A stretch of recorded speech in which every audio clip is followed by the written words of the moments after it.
Twitter user @ZachIDC recently had one of his tweets go viral for what many feel is a truth some people don't want to face.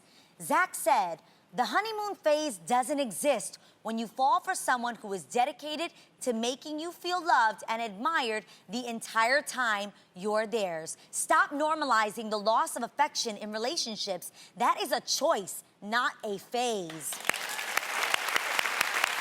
Strong shade. Strong shade. So, ladies, do you agree that if you're really in love, the honeymoon phase never has to end? Go ahead. No, go ahead. No, for me, it depends on what you view as the honeymoon stage. I feel like the honeymoon stage for every person is different. What is amazing and honeymoon and in love for you may be different for someone else. How about the happiness stage? How about we just keep that all the time? Find happiness, a good place. I don't think the honeymoon phase has to feel like this pressure to like constantly upkeep a certain thing or do a certain thing. But I think there absolutely is a level of being good to one another, being kind to one, being dedicated to loving that person as best as you can. The same way that you came in loving them, continuing that throughout. Yeah. That doesn't have to be grand gestures. I like that perspective. I think for me, you're right, because the honeymoon phase for me is love and affection. Yeah. I think sometimes when people have been married for a long time, or have multiple children, sometimes you can forget about that. But just because you may have been complacent at that moment in time, it doesn't mean you stop there. Having children, having a busy life shouldn't be an excuse. That's why I think it's really important to continue to date your spouse. Yeah. So I really look forward to every Friday being with my husband, because we go out, we have dinner, we drink a little wine. So now y'all know every Friday night what we're doing. I love that. Right. Do you know what I mean? But I come to you when I'm asking for that kind of advice, and you're like, things will change. Yeah. And I love that you were so honest with me. When I first got married, Tam was like, it's not always gonna be exactly like that. But that doesn't mean the honeymoon phase is over. That doesn't mean the love is any less. That doesn't mean the passion is any less. Yeah. Things change with ebb and flows. I also think, like, the only part I don't agree with in the quote is about it being a choice and not something that just happens. I don't think it's necessarily a choice in true love for your love to evolve. It naturally should begin to grow, and your love language should evolve and start to become other things. So in the beginning, when your love language was maybe calling in all the time, or, I don't know, doting on each other, sending notes and cards, suddenly, if you're really in love, you begin to evolve and grow where you just know the most important thing is you are there for them. At the end of the day, at the end of the marriage, you just want to know, even when you got kids or you're distant, your jobs keep you apart, you just need to know that that person is there for you. That's it. How do you know that? See that? It's not always the honeymoon phase. If it's real love, I think that you know that through different gestures. I need action. I think it's love language. Love languages. My love language is touch. My husband's love language is doing things for him or doing things for me. So it's important for you to communicate what that looks and what that looks like and what that feels like. Yeah, because if I need actions, just knowing that doesn't work for me. Yeah. Like, it's not like, oh, I just know that he loves me. Haven't heard from him in a while. Haven't heard him say it. Maybe I don't, you know, like, I need to actually see it in action. Of course. Yeah. And those actions matter. But what I mean is, like, the actual honeymoon, things that happen in that phase, things that describe that honeymoon like what? thing. Like, I don't know. Like things that happen in the beginning of a date. Like, you hear them taking you out on dates all the time. Telling you you're pretty all the time, writing you love letters, things that people do in the honeymoon phase. That may change and grow. My husband still does those things. No, they should. Yeah. But I'm saying it might not look like that. It might not. Does Adam still date you and treat you the way he did when he first met you? He better, because I communicate that to him. If I'm honest, there are moments where I'm like, hello, I'm over here. Yeah. I know you're coaching, soccer. Yeah. Your kids are important, but so am I. And then once he realizes that, he realizes, okay, I better step this up. Yeah. You know, because you don't want to get lazy in your marriage. Yes, of course not. There's a difference between comfortable and lazy. Yeah. Okay, what? I want to hear what you think. Life happens. You know, you get with somebody, you're lucky enough to get with somebody that you can put up with and like you, and life gonna happen. So it's gonna happen. You know what I mean? Yeah. It's just, and that's why you have holidays. That's why you have milestones and you celebrate those times so you can rekindle. But all this talk about, you know, it got to be a phase, and you celebrate what you want to celebrate. Yeah, you know it's what I mean? different for Try to find you a love. Yeah. It's hard out there. Yeah. There were certain things that, like, I thought would change. And I even said, oh, this is definitely gonna change. Because, so many people were like, you're in the newlywed phase, you're in the newlywed phase. I've been married for almost 3 years now. I don't know where the time is going. But when Iz and I first started dating, he was my neighbor. So he would literally come upstairs to my apartment and walk me down to my car service every day that brings us to work. Yeah. And I was like, when we get married, you're definitely not doing this anymore. And he was like, I absolutely will. Jeannie makes fun. I try to make videos for her of us coming down in the elevator in my house now, because he gets up every single morning with me at 4 o'clock in the morning, walks me, carries my bags to the car, puts my seatbelt on for me, and is like, have a great day, I love you. And I just got like a text message from him the other day.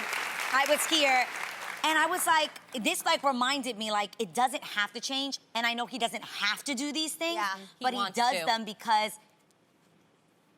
keeping that spark alive does take work. Yeah.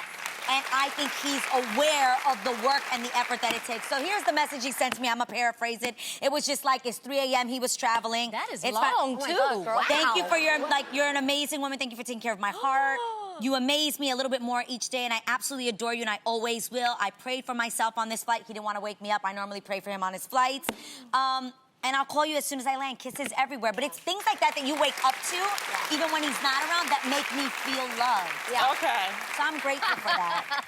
Bonnie's like, That's moving wonderful. But you gotta do your part too. I gotta wake up early and remember to write When them you letters had like them that. kids and babies and life, I mean, life start happening. You gotta realize too, it's all a matter of play. And I'm not trying to I'm just saying life happens to a lot of us differently, and I don't want you to lose respect for your man because he, just pull him back in. I'm saying don't and that's think, what I'm saying. just pull him back in when you need to. Communicate and be honest with what you need. Exactly. Both of you guys need to do that. Exactly. Well, one thing people love nowadays is being petty. And while being petty sometimes gets a bad rap, one user on the website, what is it?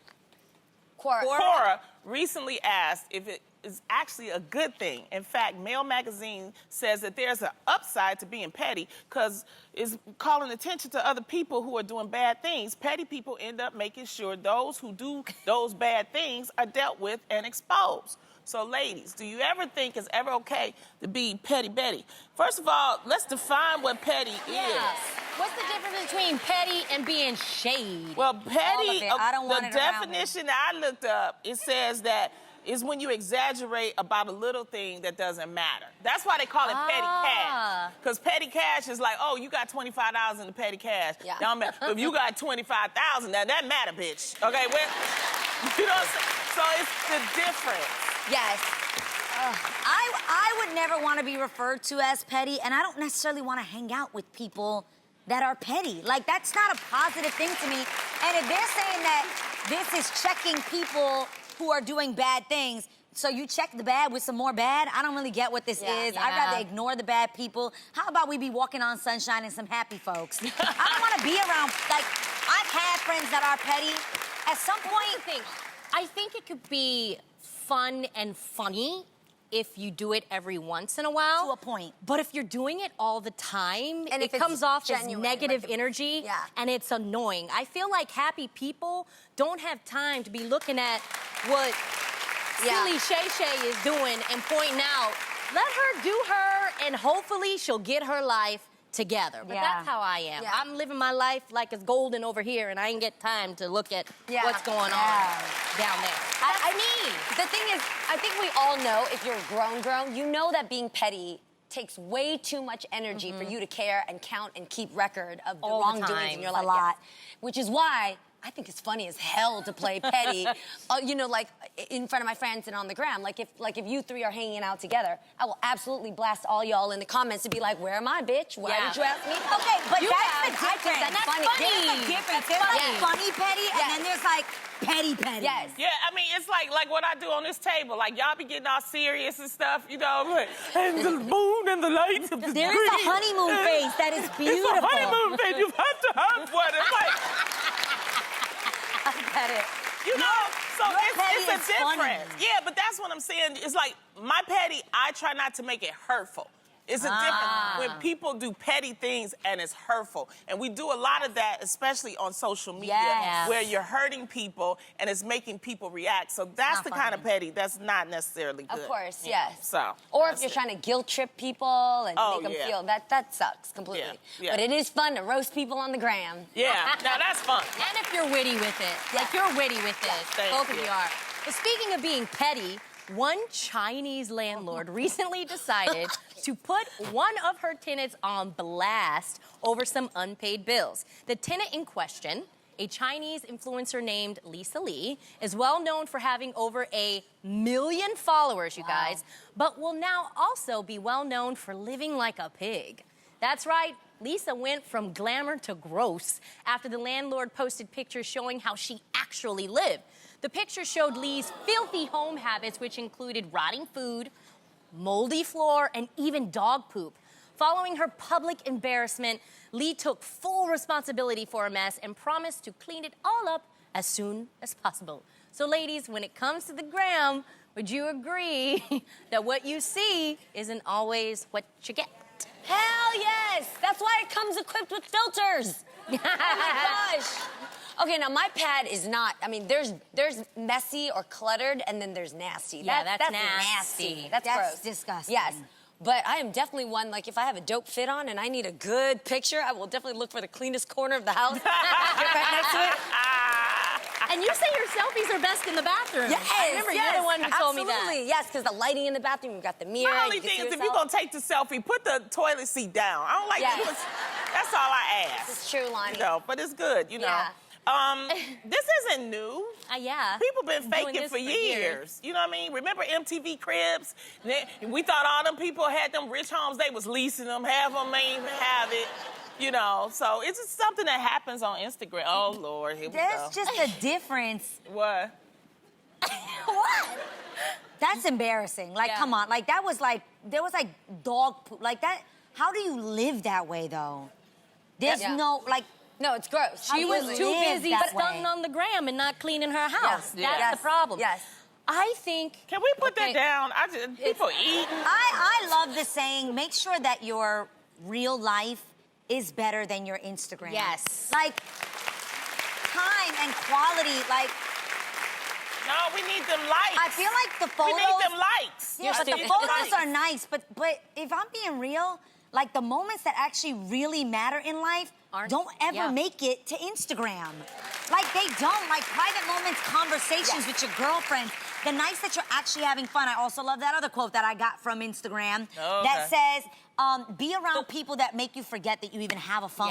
Yeah. Like you ever been around people you low-key like, oh, I don't even know where my phone is at. I love being around those type of people. Yes. I think what I've done is on my feed, I've created balance. Because there are some Instagram pages that are just really inspirational and very pretty, but I do have to realize that it's probably filtered, you know, some wastes are kind of like maybe like snatched in, you know, with, what do you call it?